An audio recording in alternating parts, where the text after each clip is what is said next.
Ia fia lava e whaatalo whātu isi o tātou wa tunu ui le nei aso. Ma lo le soifua manuia. E usi mai le whaafonga i se tasi le nei o whaopoponga wa tātou tala mai Samoa, mai le tau tua le loa pei mo le nei aso lua. Ono iuni lua afe lua se furu ma le tolu. Ia tātou tala to mua. I se pepa o whaamatalanga e pei ona tu ina mai le afionga le minista o ngā luenga te tele. Ia olo a fua fiti wa ai. Na ia whaamalulu mai ai le atunu. E tu sai o se lape na ia ile au nanga a vaa Samoa. O loo whaatino ina whai ngā malanga i le vau polu masawai. E pei ona ia se whaafita uli na tūla i mai le aso wharaile ua mawai. E pei ona tu ina mai i se e-maili le aso na nafi. Na whaalia ai i le nei pepa o whaamatalanga. Le whaato e senga le minista e tu sai o le sasi o le au nanga ma o le ale to e tūla i mai le nei whaafita uli le lumanai. Whaalia e whaapea. O le whaafita au le pei ona tūla i mai i le whainga malanga a le Lady Samoa i le asafaraile. O le fiwa tangata whai malanga e whaatali taimi o malanga a le waa. Sau noa olo, e ala i le nei pepa o whaamtalanga o ia o le minista o le company i waa Samoa. Ma o le sese o le company o ia lava fo i lea ma e whaato ese ai e tusa o le lape e pei ona tūla i mai i whe malanga inga a waa i le vao motu e lua. Whaalia e olo e whaapea.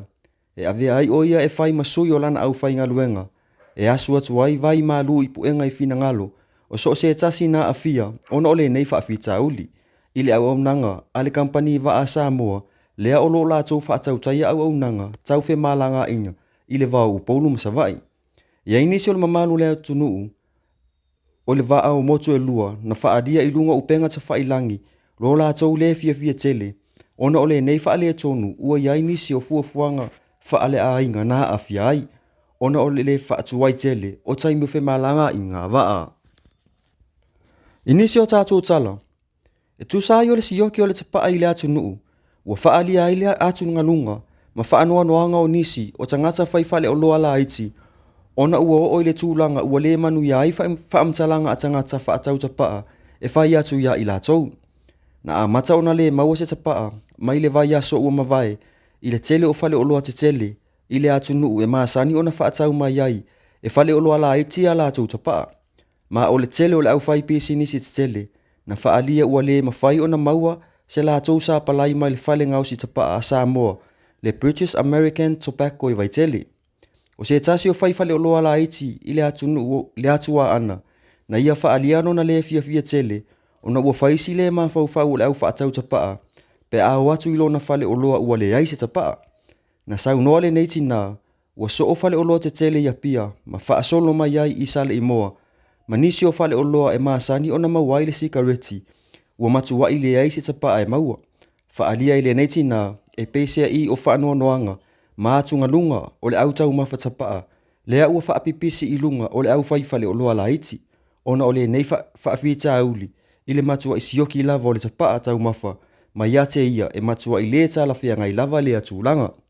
Ua au mai ai le whautuanga asi neiti nā whaipisi nisi, e wha mole i tangata tau mafa tapaa, a le aini sikareti, ia to a pele tai, ma ono sai, ai au le whaalia uinga le ano, e ala i upu lafo, ia i la tau le au whaipisi nisi. E le ima whai ona maua mai se tali, mai le whale tapaa, i vai tele e tu sai o le maua le sikareti i le atu nuu a toa. Ma tātou tala whai u, o le manusina lea ua avea ma siampeni, o le sailinga siampeni, a aua tamai tai o le neitu langi, ina ua mawhai ona la tau whaato i lalo ina le aua fiti, i ai e sifulma le iwa le sifulma le valu. O le taalonga mua ale manusina na taa alo ai ma le aua tonga, lea na manu malo wa i ai e ono sifulma le iwa, i le lima, so o ai ma le au malo sia Papua New Guinea, lea na ia whaato i lalo ina e le manusina i ai e valu sifulma le tolu i le ai. O la tau taalonga muli le na taa alo ai, ma le au whainga taale ne ia fiti, ma la tau manu malo ai ai ina ua mai a se taalonga whainga taa tele, i ai e se fulma le iwa i le se fulma le valu.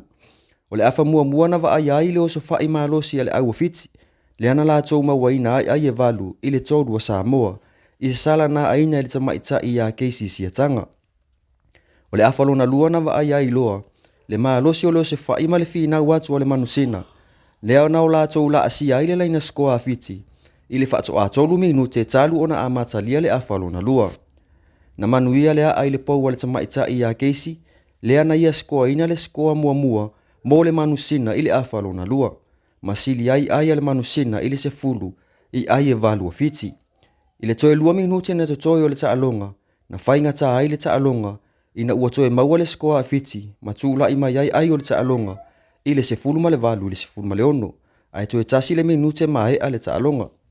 I le toe se fulu se kone o le taalonga, na ia i dava le manatu o fiti, e mai ai le taalonga, ina ua toe kiki atu, le polo mo le atoe amatalia o le taalonga, peitai, na whaasalaina fiti le laufali, ma ai loa e keisi, i le pou, ma manu ma loa i le manusina i le ipo le nei ta amirisanga, a le nei tūlangi. Ua saufanga atu nei le manusina to se fulma le 5, mo le ipo le laulangi o atu nuu, o le vaenga lua, lea o le afa atautaya i Afrika i saute. Ai se e atu fiti le ipu, o le laulangi mo atu nuu o le vaenga tolu, lea o le afa ataunuina i Hong Kong. Ia o le nase tūlang o lo i mea o tutupu si o tātou wa atu nuu i Samoa nei mo lo si le fia. Mai le tautua le loa pei Samoa, whaafitai tele le mafuta mai, so wha soifua.